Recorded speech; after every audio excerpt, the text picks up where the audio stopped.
Hey guys, Coach Alex Gonzalez coming at y'all with a great Wellness Wednesday. The last couple of days of September are ticking by, which means that Squattober is right around the corner. Today I'm going to be giving us the 5 best tips to look out for when we're going to be squatting. But before we get into that, September is almost over. Like I said, last few days to grab our Super September shirt. I love the way that they feel around the arms. They taper really well around the waist. They're a limited run, so grab one while you can. I'm going to go ahead and leave a link down in the comments below. Alrighty y'all. So today I'm going to be going over the 5 things to think about when we're going through squats. Let's jump right into it.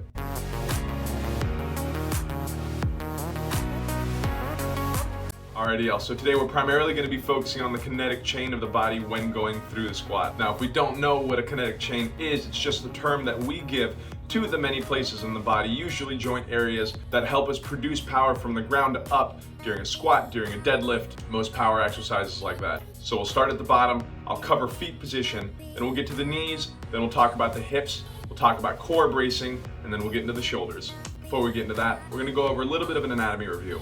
So I want to talk a little bit about hip anatomy here. This is going to be a big defining factor when finding our main stance when we squat. As most of us should know, our hip works off of a ball and socket joint here. Now that ball being attached to the femur being that long bone on the top of our leg here. Now when we talk about textbook anatomy, most of the time that ball of the femur is going to sit a little bit forward in that hip. This is called anteversion. This is what we call textbook anatomy and is a normal for what we see in the human body. When we see that, our feet are going to be more than likely directly below our hips, maybe about shoulder width apart, but those toes are going to be pointing straight forward. I'll show us how to find that position here in a bit. Now retroversion is when that ball of the femur sits a little bit more flat up against the socket of that hip. Again, there's nothing wrong with this. This is just your physiology. So working with your own range of motion and your physiology is going to depend on how we squat. If we have more retroversion in our hips, we are going to want to have a little bit of a wider stance, maybe just outside of the shoulders. And then we're going to want to point those toes out at about a 35, maybe 45 degree angle. So if we're at home, go ahead and try out one or the other and see which one feels better for you. If you find a little bit of comfort in both, maybe try out a little bit of a middle ground. So try out feet directly below the shoulders and then point these toes out about 12, maybe 20 degrees here. And that'll be our middle ground. Alrighty y'all, let's take it outside and I'll show us a couple examples. Alright guys, we're out here in the weight room. I've got Scott out here as my test dummy. Say hi, Scott. Alright, we're gonna start out with the feet here. So the first thing that I want to talk about is how to find the proper feet position. We just talked about the different distance in the legs, finding out what type of hips that we have. Now we're gonna find out how to properly place our feet. So starting at the bottom here, I call this a happy feet drill. So feet closer together and we're slowly gonna step on out until we find a comfortable position. There we go. Perfect. Now that we found our position, we're going to spread these toes out, grip the ground. Now we're going to pretend like we're tearing the earth apart. Now we want to pay attention to the knees as they slowly rotate out. This is going to give us good glute activation and get a little bit more muscle activation with the calves and that tibialis anterior. In our stance, we want to make sure that we focus on having even pressure throughout the entirety of the foot. So making sure that we don't have too much of an eversion or an excessive inversion. The way that we're going to do this is focus on having a tripod in the feet. So having even pressure, big toe, little toe, and heel. Like I said, this assures that we have even weight distribution throughout the foot and make sure that we don't fall too far back on the heels or come up too high on the toes. Next up, we're going to be talking about the knees. As we sit back into our squat, we want to make sure that these knees are passing straight over the second and third toes.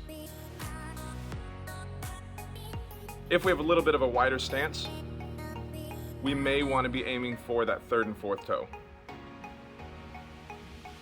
Now, talking about knee mechanics, we don't want to bend the knees forcefully, especially forward. This puts a lot of unneeded pressure in the front of the knee and also makes us off balance. This ends up disrupting our overall center of gravity. So when thinking about movement in the knees, we want to focus on the hips pushing straight back. I always think of it like we're trying to sit down on a tiny toilet behind us. Notice how the knees aren't necessarily doing the movement, it's more so the hips sitting straight back, which makes the knees bend. Again, these knees are not coming excessively over the toes. Sometimes these knees can come over the toes. It is all going to be based off of your physiology. Alrighty, next up we have the hips.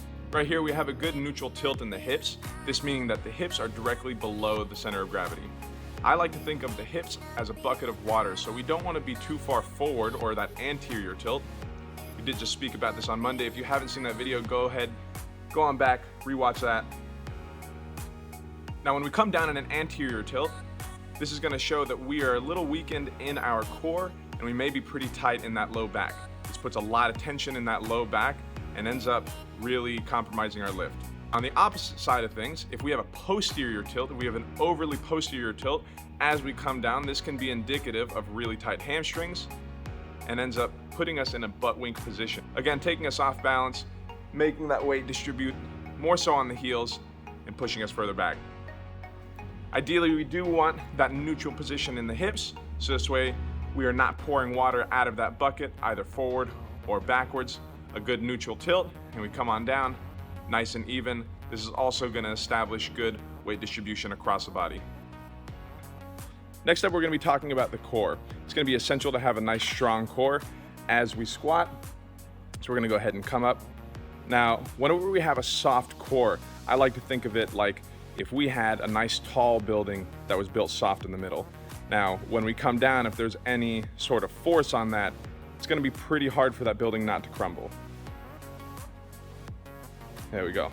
Versus if it was nice and tight in the middle, super strong, super supported, it's going to ideally help keep that chest up and protect our low back.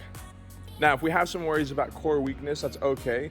We can actually get into good abdominal bracing with proper breathing. So the way that we're going to do this is going to start when we unload the bar.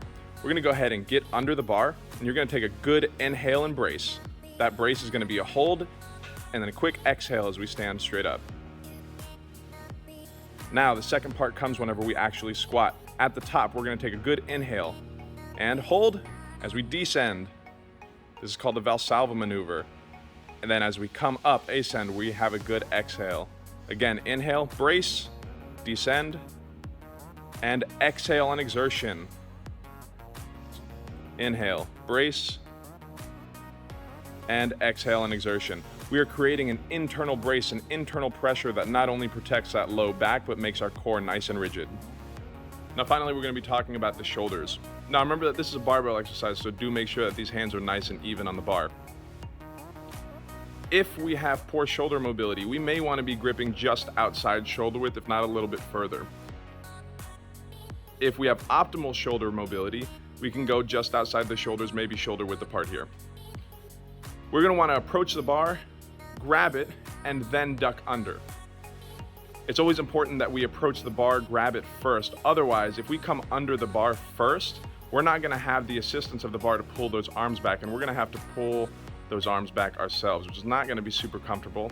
On top of that, we're not always going to be able to see the bar, and sometimes we may be uneven, so do make sure that we approach the bar before we get under it. As I mentioned earlier, if we have a little bit more restricted shoulder mobility, we want to go a little bit wider on this grip.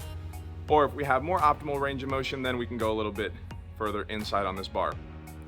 Approach the bar, grip it, and we're going to go just under that C7 on the neck. So we want to squeeze the muscles in the top of the back and make a shelf. We can assist this by pulling those elbows back and down. So we have good posture as we stand it straight up, and we have that now racked on that top rack of our shoulders. Well, alrighty, y'all. That's about all I got for y'all today. I hope we learned something. If you've got some extra time today, go ahead and try out some of these tests. Knowing our optimal range of motion, knowing our own physiology is greatly going to help throughout the month of October. Can't wait for the month to get here. Like I said, September's almost over. Grab a shirt while you can. Leave a like, leave a comment down below with anything that you learned or suggestions for future content that you want to see. Other than that, be good, drink some water. I'll see y'all in the next one.